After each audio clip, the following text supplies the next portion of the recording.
What's up, YouTube? This is Jeremy again from DSC Dueling.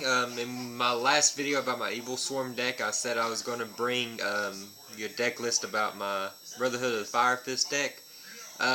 Didn't quite get to it. I wanted to do this video instead.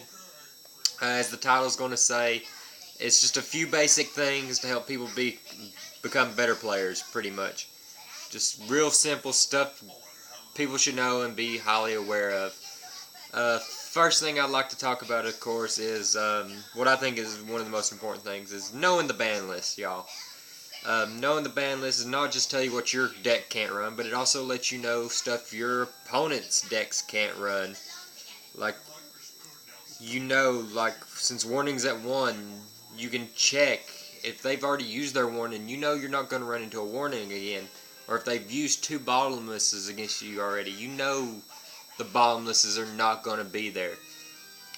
Plus, I've met so many players, they think a card's okay, but they just don't check recent ban list updates, which kind of irks me. I stay up on the ban list as much as I can, just to make sure my decks are always up to date on it.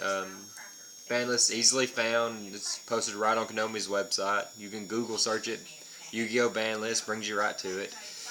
But that's my rant about the ban list. You have to know it. It can really change the game, because if you thought you could only have 1 but you could have 2 of something, it really changes the effect of the game. The next thing I want to talk about is, of course, supplies, y'all. Supplies are very important. They make you look better when you come prepared. You play better when you come prepared and all that. Simple supplies is, of course, a good mat. Not like a torn to shred mat. I like to keep my mats looking nice. Of course, you got your sleeves. Keep your cards protected, neat, clean, all that. I do put my extra decks in different color sleeves just to save time and keep me from shuffling in my extra deck. Some people don't. I think it's weird when you don't. I like mine in different colors. Some way to keep track of life points, if it's a phone or a piece of paper. Apps are easily downloaded, especially on smartphones. And of course, your old trustful deck box. Never leave home without a deck box. You'll end up losing cards left and right without a deck box.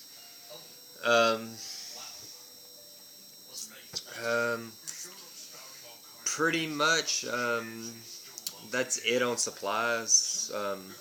Supplies are real simple. Keeping track of life points, mats. Just keep yourself looking nice. Next, something I like to talk about to make you a little bit more keen on the game is knowing your deck. Knowing your deck is one of the most key features. Knowing your plays, knowing what your deck can handle, what it can't, what cards you need to take care of certain things at the moment. Yeah, just pretty much knowing how far your deck can go, what your deck has left in it. Can you keep grinding this game, or is he pretty much got it and you're just done for, or can I still just come back and win this somehow? Yeah, just knowing the deck, knowing it in and out, play testing it thoroughly. Pretty much you just know every card in it, its extra deck, what cards it may need in the side deck to even get it better. If you think United We Stand is a good card,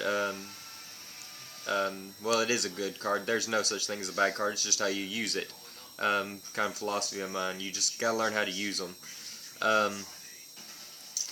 But if you think it'd go good in your deck, but it's still gotta synergize with the deck. It can't hurt the deck. It's gotta keep the deck on its main focus of its win conditions. Like Firefish, you wouldn't put in stuff that would throw off Bear getting through, or allowing his effect to go off and stuff like that. You just want your deck to keep moving. So just know your deck, guys. Know what it can take, what it can handle, know your matchups. If you know you're weak against somebody and this is the card, why? Try and keep that card out of the equation as much as possible. Focus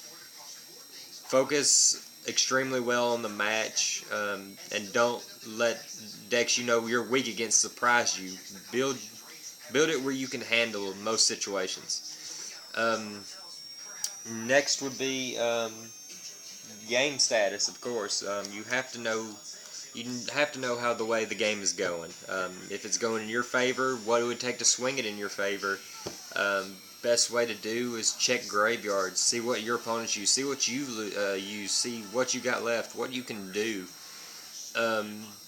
Know what all the monster effects do to bend it towards you, towards your advantage. Like T-King, many games I've done a random special summon just to see if I could bait out the T-King. Most of the time it works that way. T-King, most players when they have T-King, they want to overuse him. And they just blow him on the first one they see instead of waiting to get the key one out. Because I was playing a game with Evil Swarms yesterday after I made the video, and he thought I was going into back into Ophion when I already had one on the board. I didn't need to, but I exceeded into Degusto Emerald, and before I even put Degusto Emerald all the way down, he'd already banished his T-King. So he just wasted it on that when he could have protected his T-King with his back row from Ophion and then just ran over the Phoenix. He said he did it to give me to keep me from getting the +1. I see where he was coming from, but from what his back row was, it wasn't the smartest move. To me, it wasn't, because he was shutting down my searches. So with T-King there, I couldn't go get any more of my pandemics. I couldn't get anything else. But he wasted it on Degusto Emerald, which would have just gave me a draw. I don't know why he did it. The T-King was actually giving me a lot of problems, and he had 4 back rows. So know your game status. Know when to use certain card effects. You don't always just want to blow a card effect like Thunder King or like Bear. You don't always just blow up a monster to move it out of the way. If it's weaker than Bear, just go ahead and run over it. You don't always need to just blow the Tinky, because it makes him 1700 to 1600. Really easy to do like that. You're going to get the search off of Bear if you run over a smaller monster. But just know your game statuses, guys. Check graveyards. Check your hand. Just thoroughly think everything through before you just go and start wasting cards. As soon as you start wasting cards, you start moving your deck downhill. And fast. And that's pretty much all I got for game status. It's pretty simple. Just check everything before you move. Finally, the reason I have this set up here is because of reading your opponent, reading their movements, their body languages, stuff like that. Knowing when you think he's bluffing and when he's not. Most players, they'll check constantly like this. They're trying to psych you out most of the time, see if they got something. But 90% of the time when I see somebody, the easiest card read to do is when they start messing with it. If they're waiting on you to do something and they're just sitting there moving it like that, you know it's valuable. And you've got an MST or something in there, just ruin their day and MST the one in their hand. The one they keep picking back up and forth. Because that's the one they're not bluffing. That's the one they want to use against you. Don't waste it on like one they just left there. If they're wanting this one to happen, they'll sit there and play with it. Because they won't mess with their bluff card. They know it's not going to do anything, but they want this one to go through, so they'll keep messing with it.